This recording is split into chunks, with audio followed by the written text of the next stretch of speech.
Wix Studio, one end-to-end web creation platform for your agency to deliver exceptional work with absolute efficiency. Taylor Swift is a link builder. There were rumors that she would get engaged. Our client said, let's give them a free wedding venue. And then we got them 50 links. That's digital PR. Managing multiple clients or large websites? Automate your SEO with Ali AI. Start your free trial now.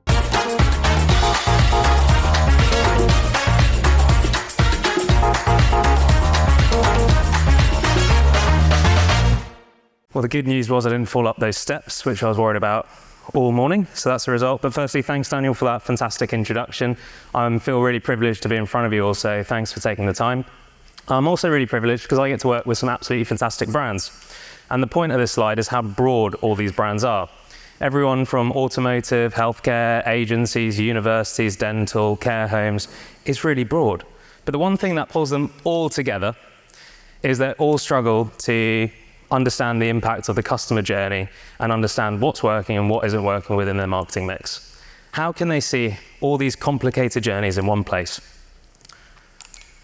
58% of business leaders in 2022 in a Gartner report said data and analytics alignment is key in business success.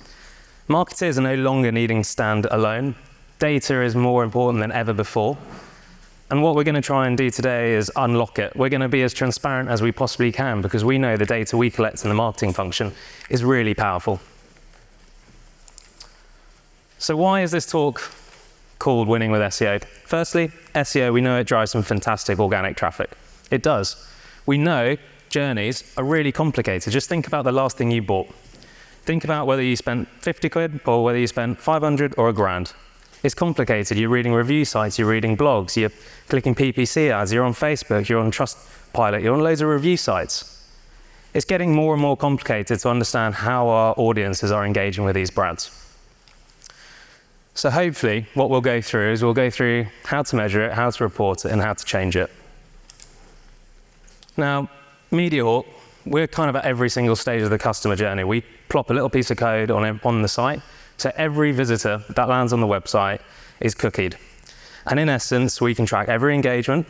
We can attribute every single source, whether they came from PPC, what was the keyword, what was the campaign. We can track emails, we can track SEO, we can track retargeting campaigns, we can track mail.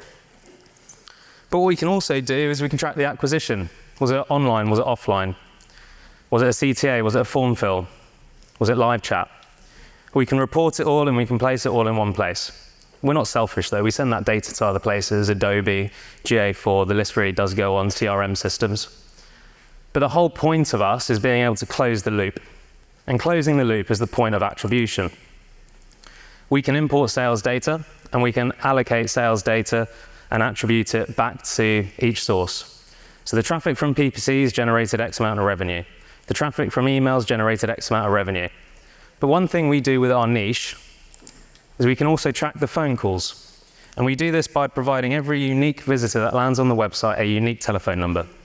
So if you go onto MediaHawk, you will see a different telephone number to the number of the person you're sitting next to. And that number is locked to source. That number is locked to PPC. That number is locked to SEO. That number is locked to email. So we know where these inquiries are coming from. So let me introduce you AI Alice. AI Alice is on the hunt for a really nice holiday. She's been served an ad, and in the ad, she's landed on a website. And on that website, she's looking at long-haul flights, short-haul cruises, luxury cruises. This is not a family holiday. She's leaving the kids at home. This is going to be a really, really nice holiday. She's surfing it. She's reading FAQs and all sorts. 2 weeks later, she's found a blog online. And the blog is a pretty good blog too. Fantastic content, third-party source, great. She's come back to the same website, happy days, and she's downloading brochures, and now she's going to be getting loads of direct mail through her door, all sorts. She then decides to go, you know what, I'm going to book this. I've got a sign-off from my boss. I'm going on holiday. It's happening. This time she knows the brand, and she typed it straight into Google. She's come through Google Business Profile, and she clicked that little website button. She's on the website and she's surfing. She goes, I'm going to go talk to someone, and the person I'm going to talk to will fix all my problems and let me go on a nice holiday.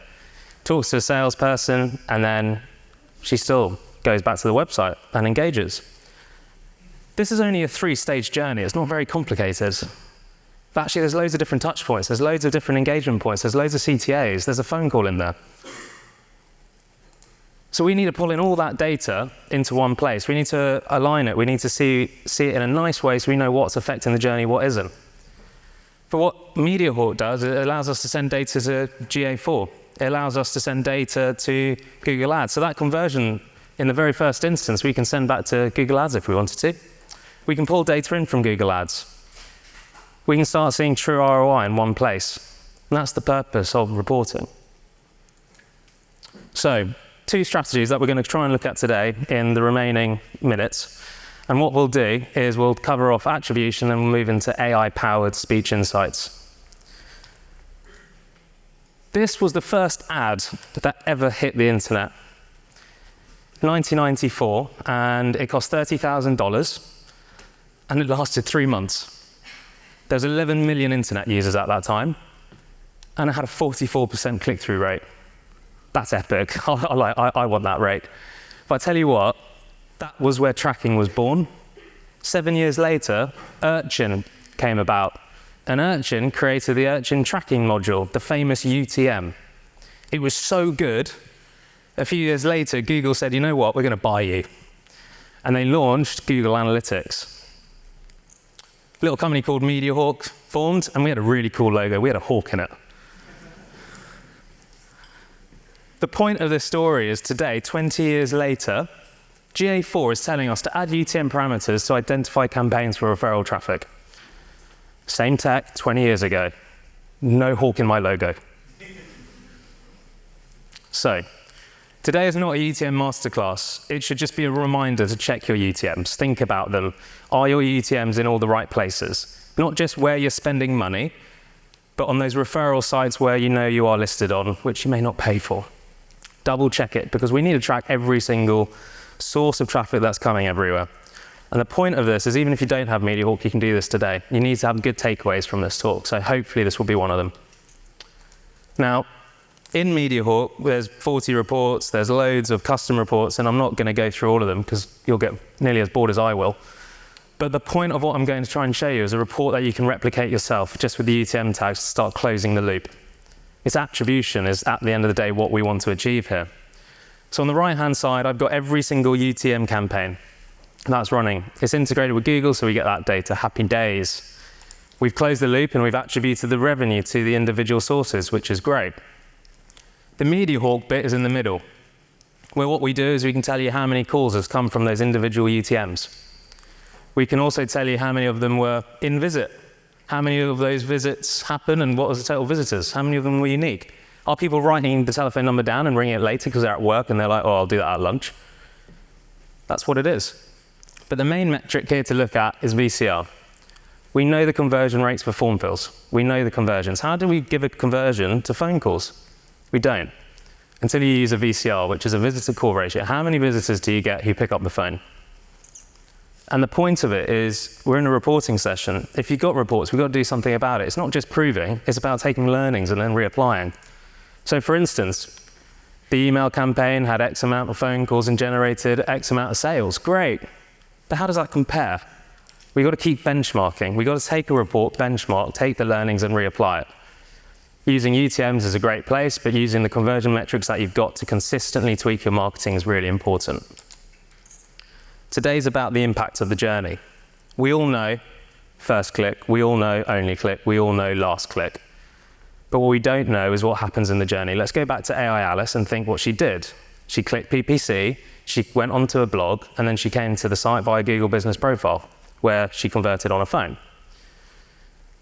The blog was still really important. The blog wasn't first or last, it wasn't only, it was part of the journey. You're blind until you start looking at the assisted sales. So this gray line through the middle is the assisted sales line. That is everything that's come from referral traffic. You can pick what you put in that bucket. And in essence, in that bucket is everything regarding SEO in this instance. So this has basically said, yes, there's been 186 sales that have happened where SEO was not first, it wasn't last, but it was part of the journey. And the point is we need to start looking at a different attribution method and use multi-touch, because these journeys are complicated. If you are an emergency service and you are, maybe a locksmith, or you are maybe a emergency plumber, yes, PPC ads are going to be really pivotal, because you're going to need people to ring those ads and they need to call there and then. They need it there and then. Still works great when you can compare what your first click is. You can still see, well, is that SEO that I'm doing actually part of any journey? Should I put all my budget into one basket? When it's complex journeys, assisted sales allows you to benchmark everything here. Take PPC, the next line down. There was 173 journeys in this case, which PPC was in the middle. The first question I'd have to ask for that is, why is PPC in the middle of this journey? Why is someone clicking on that ad again? Why haven't I created a custom audience? Why haven't I changed something here? Why do I want them to click on a PPC ad again? These are the questions that we can start playing with when we're looking at a set of reports that are really, really dynamic for the whole customer journey. So to wrap up a little bit around attribution, multi-touch is by far it just takes everything out of isolation. It turns everything into more of a dynamic solution, which allows you to understand how different channels affect the different parts of the journey. It takes into everything before the conversion has even happened.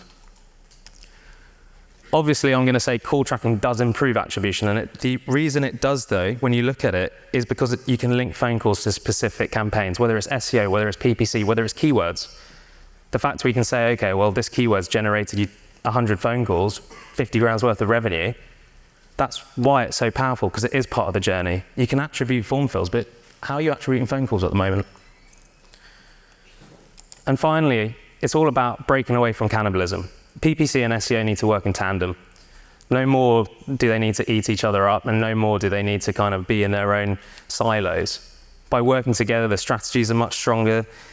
We're able to refine keywords, we're able to improve targeting and boost overall performance. So, that was a whistle-stop tour of just a little bit on attribution. Now we're going to talk about AI-powered speech insights, and the point around this is more around being able to understand outcomes of phone calls without even having to listen to them, using that data to create custom audiences from your reports, and being able to apply that.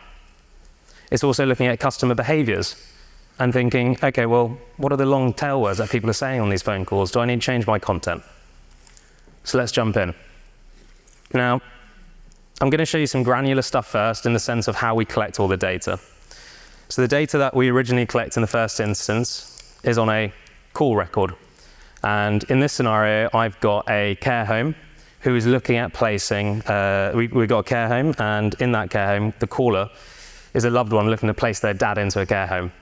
When we first launched speech, years ago, all we were doing was scanning through text and going, was that said on the call, was that not? Was it a move-in, was it not a move-in? Was it a long-haul flight, was it not?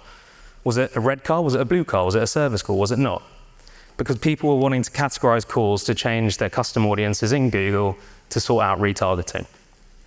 It's really powerful just at that basic level, but we decided to take it one step further. So now what we allow is every single user in MediaHawk to ask questions of the phone calls, not just at a individual call level, but to ask questions to every single phone call on their account. So in this scenario, there's 4 key questions that they wanted to ask. They wanted to ask, what was the caller about? Did the caller achieve what they wanted? How will the caller be paying, and was a follow-up arranged? The point right now isn't the content. The point is how we use it.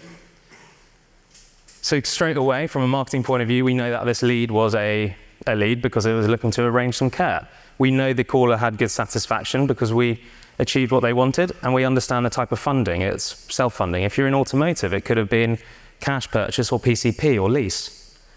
Was a follow-up arranged? We know actually, do we need to retarget them if the follow-up's being arranged? Actually, we don't, because the sales team have got that hopefully under control. So now we're able to do more advanced categories and segmentation. We can start leaning on the relationships we have with our other partners. The way we integrate with GA4 allows us to send event data exports, and you can do this yourself. But what we're doing is we're taking the 80 points of data we collect and looking at creating loads of different custom audiences in order to refine our targeting. So in this instance, this was an old one. Call category, was it a repeat call and was it call length? Call's over 2 minutes, it's a good call. That's what people used to think. Now what we can do is target people who've actually shown an interest. I want to create a custom audience based on what's being said on the phone call. I want to retarget or I don't. If we're doing PPC and you generated 1,000 phone calls, 400 of those calls are suppliers and 600 are actual leads, you don't want to keep serving ads to suppliers. What's the negative keywords? How can we start thinking about it? The examples, what was the product that they're calling about? Was a follow-up arranged? Was it a long-haul flight? I really need a holiday.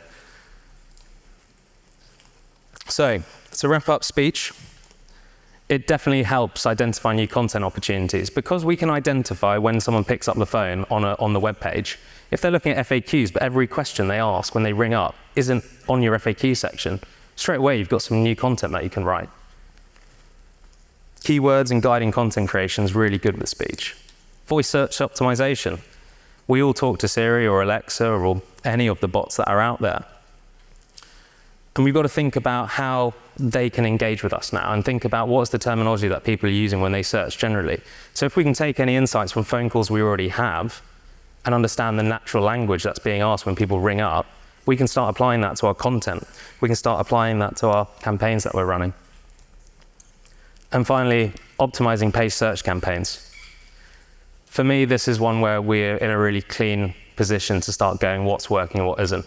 Going back to that scenario, I've had 1,000 phone calls and 600 of them are good, 400 are just not. They're recruiters, suppliers, they're calls that I don't want, current customers that I don't want them to be going into the sales function. Creating custom audiences off that just provides a completely different level of targeting and optimization from the reports that you've got in your gift. So the alignment between paid and organic definitely does boost SEO by creating that cohesive marketing experience. And finally, lead quality. I showed you the attribution report earlier, which had on there TTC, which is time to convert. Now, that time to convert isn't when someone lands in a funnel and converts into a sale. It's when they first land on your website. If we review salespeople or we want to talk to salespeople, we always tend to find that they go, yeah, I convert within 30 days. I convert in this time. And you can see it, but that's not the whole picture. The journey starts when they first come on your website.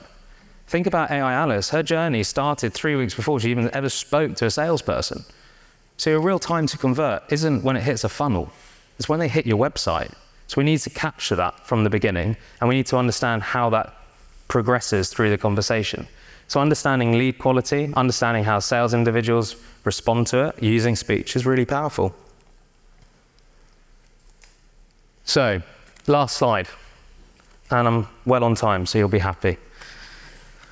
And yeah, a few laughs there, so I'm guessing you want me to wrap up too.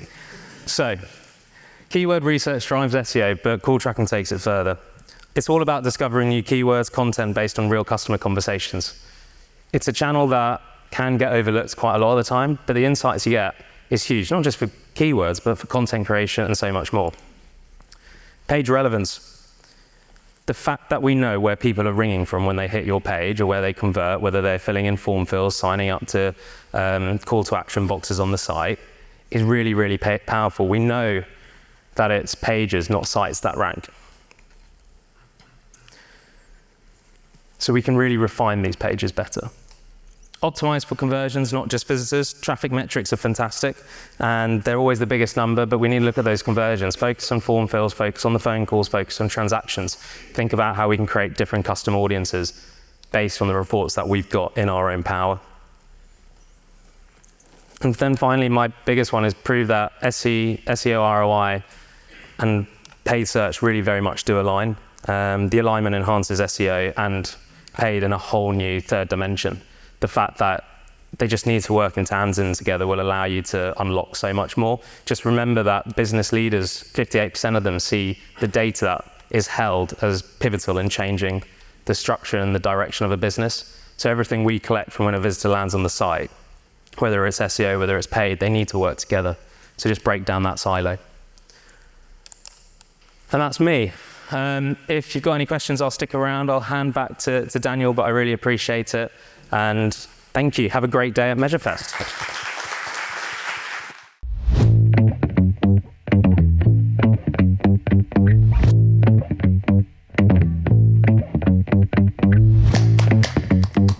Monthly reporting making you want to shove sharp things up your nose?